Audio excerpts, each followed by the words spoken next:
बगीचे में खोया हुआ बतख का बच्चा। एक छोटा बतख का बच्चा रंग-बिरंगे फूलों से घिरे बगीचे में खड़ा है। फूल लाल, पीले, बैंगनी और सफेद रंग के हैं। बतख का बच्चा डर से इधर-उधर देख रहा है, यह समझते हुए कि वह खो चुका है। सूरज की रोशनी फूलों से होकर गिर रही है और हल्की छायाएं बना रही हैं।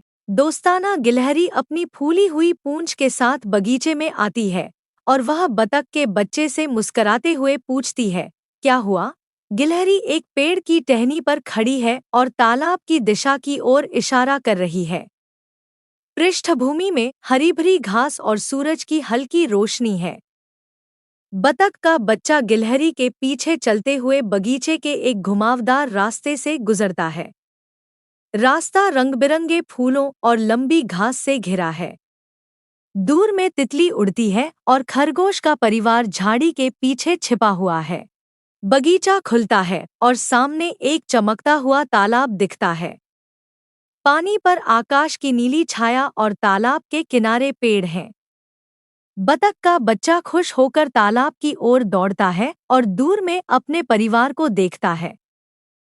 बतख का बच्चा तालाब के पास अपने परिवार से मिलने के लिए दौड़ता है।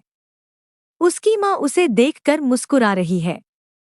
तालाब का पानी सूरज की रोशनी से झिलमिलाता है और बतख का बच्चा खुशी से अपने परिवार में शामिल हो जाता है।